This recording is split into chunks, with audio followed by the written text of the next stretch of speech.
안녕하세요. 홈플러TV 소윤아 강도사입니다. 지난 시간에는 동반자와 공동체를 주신 하나님의 사랑과 그 깊은 뜻에 대해서 살펴보았는데요. 오늘은 창세기 3장을 다루어 보려고 합니다. 창세기 3장은 구약에서 가장 중요한 부분이라고 해도 과언이 아닐 정도로 중요한 요소가 많이 자리하고 있습니다. 그래서 이번 창세기 3장은 1, 2, 3편으로 나누어서 영상을 올려보려고 합니다. 1편, 하나님의 사랑, 죄에 대한 인식.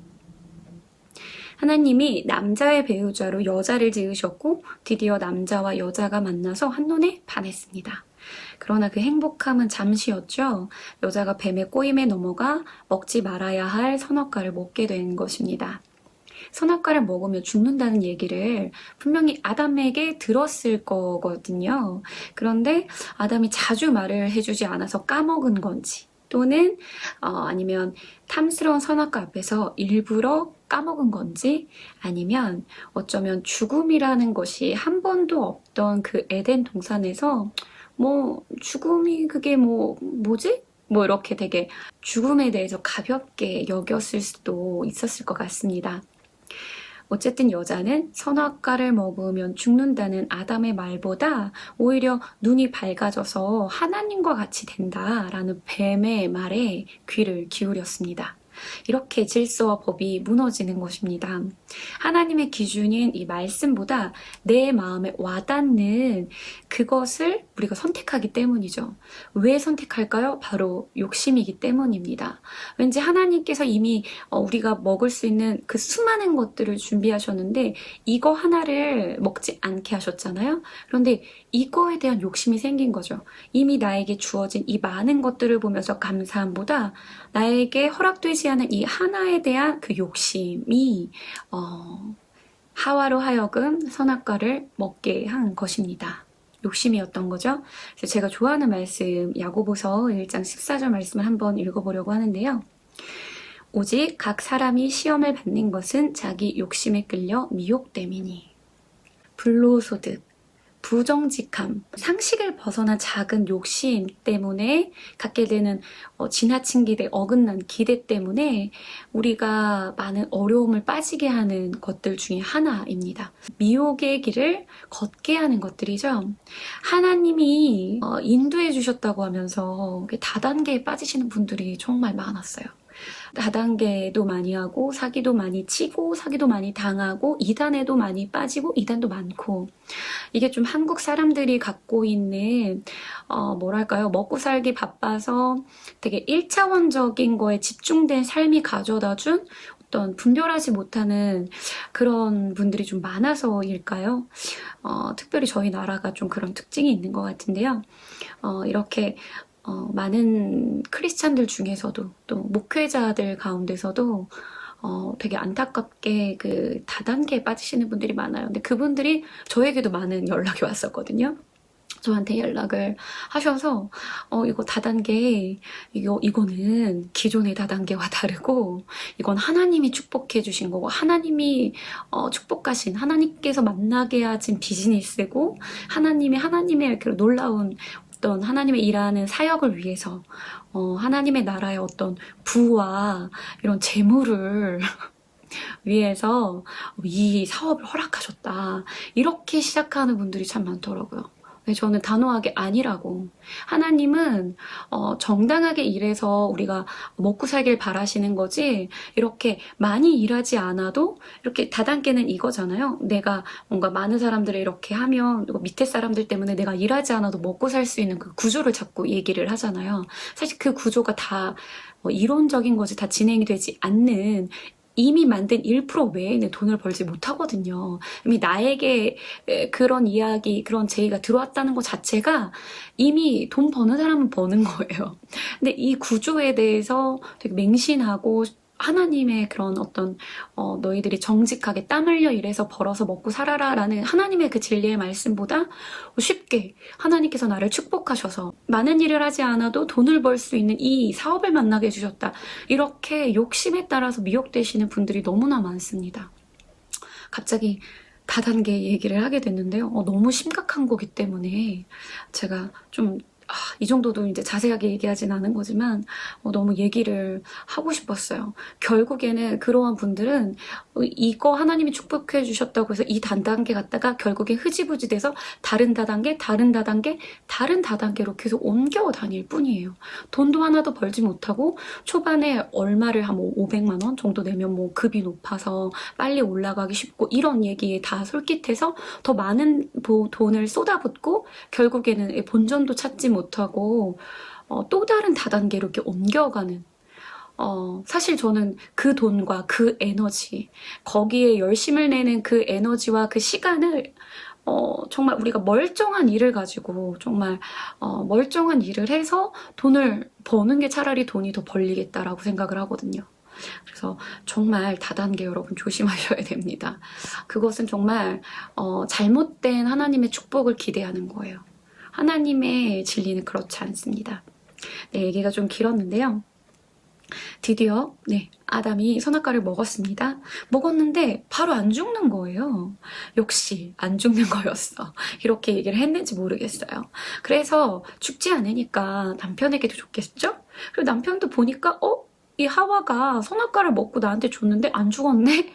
나도 먹어볼까? 그렇게 생각을 했을 수 있겠죠?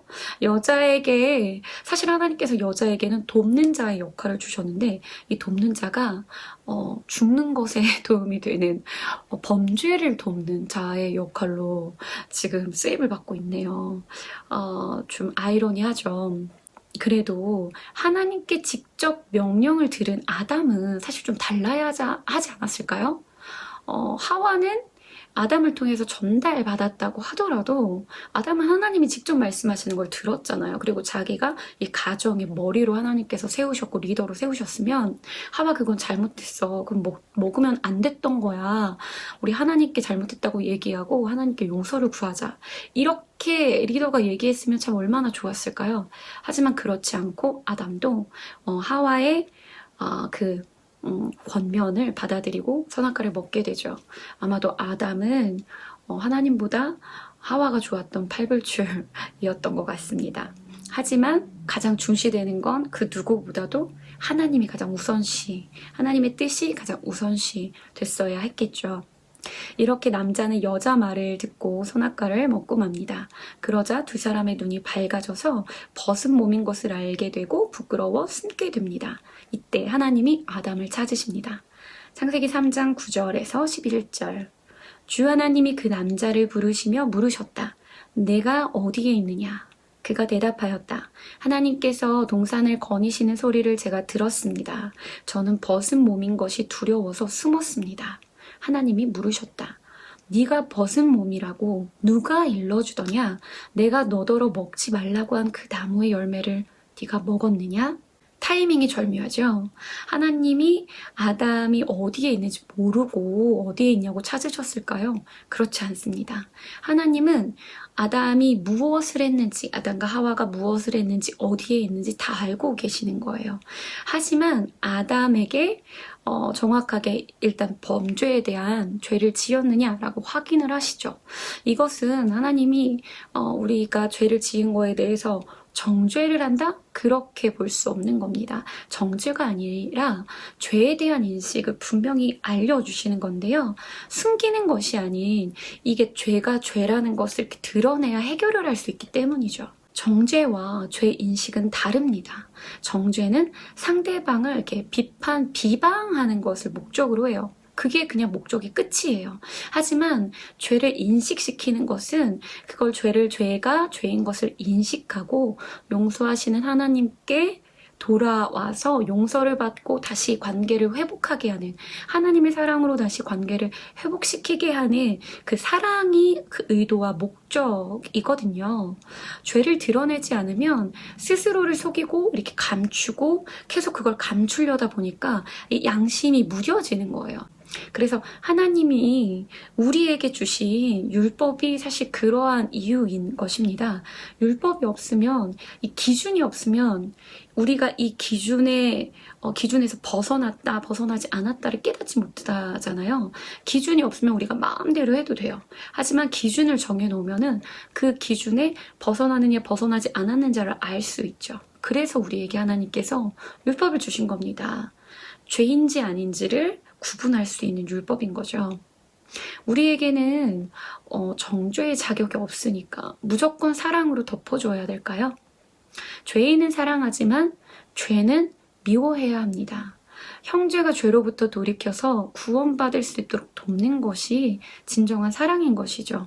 하나님은 우리 교회에 죄를 분별하여 공동체가 더럽혀지지 않도록 죄를 드러내고 책망할 수 있는 징계의 역할을 교회에게 주셨어요. 교회 공동체가 그것을 분별하고 공동체를 거룩함으로 계속 유지할 수 있도록 죄가 죄라는 걸 가르치고 죄로부터 돌이키게 하고 그렇게 할 수 있는 그 역할의 그 권위를 하나님께서 교회에 주셨단 말이죠. 이 역할이 무너지면요.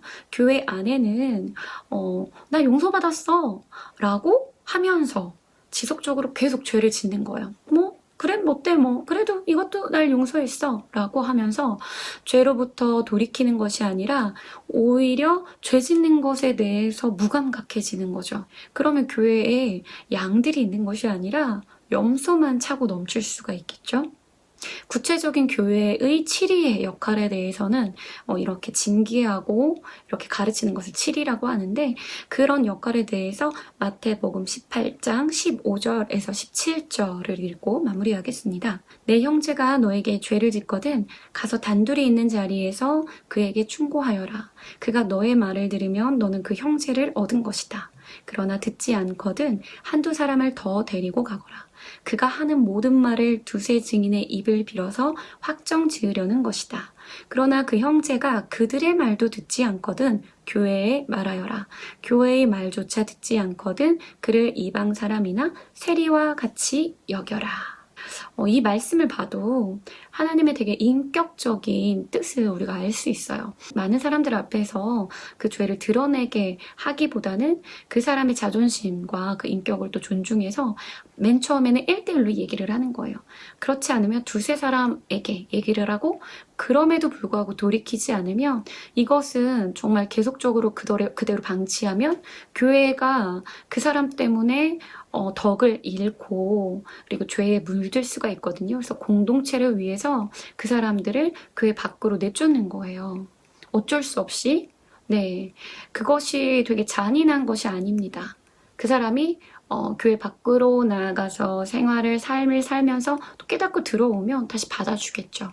네, 하지만 중요한 것은 하나님께서는 우리를 사랑하시지만 죄를 용납하진 않으신다라는 거예요.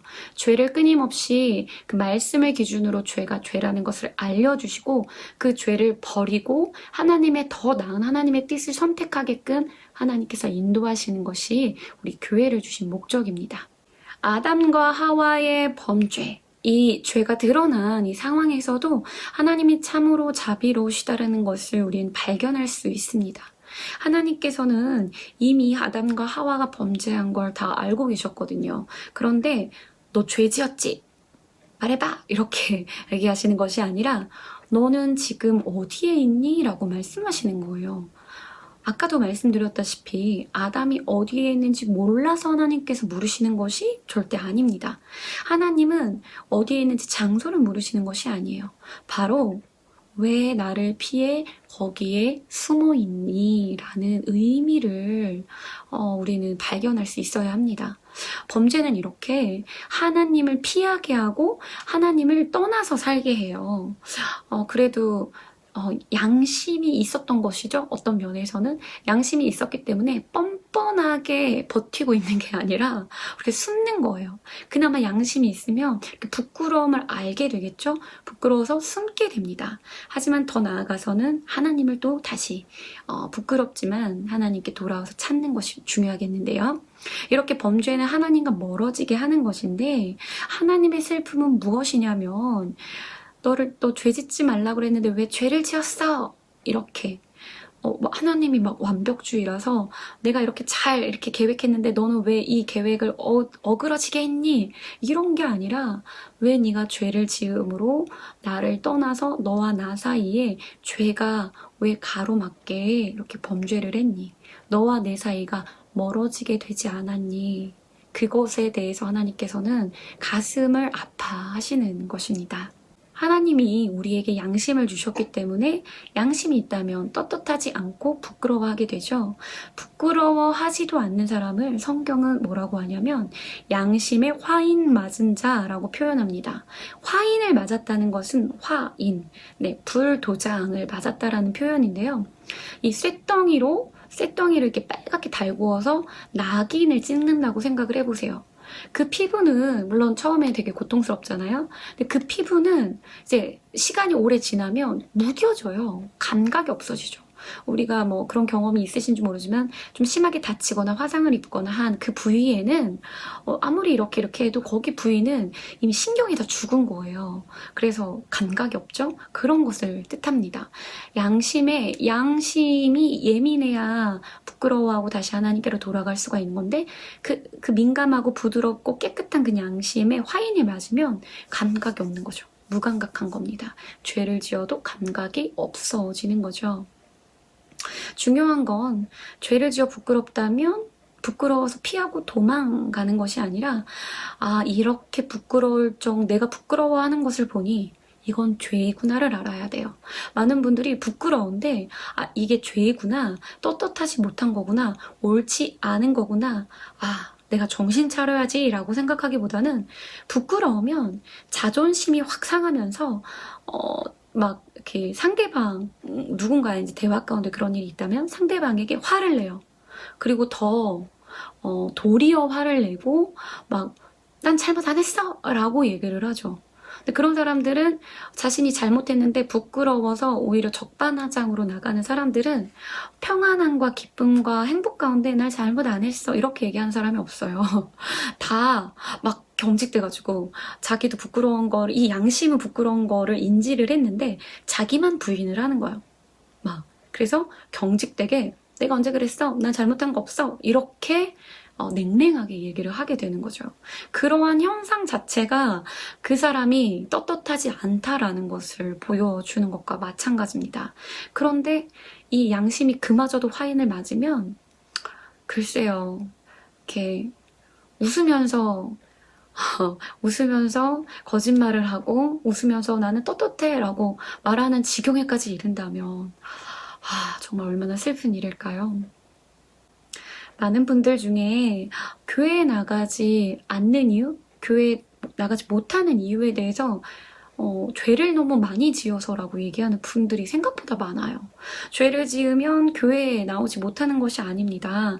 오히려 죄를 지었기 때문에 교회를 가야 하는 거예요. 물론 하나님께서 죄를 미워하신다고 아까 얘기를 했는데 하나님께 이 죄에 대해서 고백하고 죄로부터 돌이킬 수 있는 하나님의 가르침과 하나님의 은혜와 하나님의 사랑을 구하기 위해서 가야 하는 거죠. 하나님은 죄인은 받아들이시고 죄는 받지 않으시잖아요. 그렇지만 이런 죄를 지었음에도 불구하고 우리는 교회, 하나님 앞에 가야 합니다. 그 하나님만이 그 죄를 해결해 주실 수 있고 우리가 죄를 선택하는 삶이 아닌 더 나은 하나님께서 보여주시는 더 좋은 뜻을 선택할 수 있는 삶을 가르쳐 주시는 곳이 바로 교회이기 때문이죠. 회개하는 죄인은 품으시고 다시 회복시켜 주시는 것을 하나님께서는 기뻐하십니다. 오히려 나는 죄 안 짓고 살았어요. 저는 양심에 거리낌 없이 살았는데요. 전 떳떳하게 살았어요. 라고 말하는 분들이 더 안타까워요. 그런 분들은 하나님이 필요 없기 때문이죠. 하나님은 겸손히 나의 연약함, 나의 죄됨, 나는 죄를 짓는 존재구나, 나는 이렇게 죄인이구나를 인식하고 깨달은 사람들의 죄를 씻어주기 위해서 오신 거거든요. 근데 나는 죄 안 지었어. 나는 나름대로 잘 살고 있어. 나는 떳떳해. 내가 왜 죄인이야? 라고 얘기하는 사람들은 하나님께 나아가지 않고 하나님께 도움을 청하지 않기 때문에 하나님의 은혜를 받지 못하는 거겠죠. 하나님의 구원의 은혜가 그들에게 미치지 못할 수 있겠죠. 이렇게 죄에 대한 인식조차 하나님이 우리를 사랑하시는 그 증거 중에 하나입니다. 우리를 사랑하시기 때문에 우리가 죄 가운데 살면 점점 어둡고 그리고 무감각하고 냉랭하고 그리고 평안하지 않고 다른 사람들과 화목하지 않은 이런 삶으로 점점 나아가기 때문에 하나님께서는 우리가 이 죄를 선택하는 삶이 아닌 하나님의 더 좋은 뜻을 선택하여서 행복하고 평안하고 기쁘고 감사한 삶을 살아가게 하시기 위해서 우리가 죄가 뭔지 이거는 죄야 라고 죄 인식을 시켜주시는 겁니다. 정죄가 아니에요. 하나님은 정죄하시는 것이 아니라 단지 비판하고 판단하고 뭐라고 책망만 하시는 것이 아니라 이것은 분명한 죄란다. 다시 나에게 돌아오렴 이라고 알려주시기 위해서 우리를 다시 하나님께로 돌이키시기 위해서 우리에게 죄가 죄라는 인식을 주시는 것입니다. 여러분들의 주변 가운데 여러분들의 삶의 어떤 부분이 그것은 옳은 게 아니야 라고 얘기하는 분들이 계시다면 지금 당장은 기분이 나쁠 수 있죠, 물론. 하지만 그들이 어떤 마음으로 그런 얘기를 했는지 그거에 대해서도 곰곰이 생각해 주시면서 자존심보다 내가 떳떳하게 살아서 더 자유롭게 살 수 있는 것들을 선택해 나아가시는 여러분이 되셨으면 좋겠습니다. 혹시나 우리가 연약해서 욕심에 따라 죄를 선택했을 때 다시 그것을 인지하셨을 때 언제든지 하나님은 용서하시고 여러분들을 변화시키실 수 있으니 하나님께 다시 향하여 나아가시기를 축복하면서 기도로 마치도록 하겠습니다. 하나님 우리에게 율법이라는 기준을 주셔서 감사합니다. 하나님의 기준은 우리를 보호하고 안전하게 합니다. 그러나 우리는 어리석어서 하나님의 기준이 아닌 내 욕심을 만족시키는 것들을 선택하며 살아갈 때가 너무나 많습니다. 오늘 배운 것처럼 하나님의 기준이 우리에게 가장 안전하다는 것을 기억하며 늘 말씀 안에 거하는 우리가 되도록 도와주세요. 때로 죄를 짓게 되더라도 죄 가운데 죄책감으로 하나님을 피하기보다 하나님께로 나아가 하나님의 용서를 받고 죄로부터 돌이킬 수 있게 하나님께서 도와주시기 원합니다. 우리의 양심이 부드럽고 깨끗해지기를 원합니다. 모든 것을 다 아시는 하나님 앞에 그 무엇도 숨기지 않게 해주세요. 하나님의 뜻과 다른 길을 걸을 때마다 그것이 분명 잘못된 것임을 깨달아 알 수 있도록 가르쳐 주세요. 잘못된 일인 것을 알면서도 하나님보다 세상의 방법을 선택하는 우리를 불쌍히 여겨주셔서 하나님을 더욱 신뢰함으로 세상의 것들을 내려놓게 해주세요. 그래서 하나님의 더 좋은 것들을 받아 누리는 우리가 되게 도와주세요. 감사합니다, 예수님. 예수님의 이름으로 기도합니다. 아멘.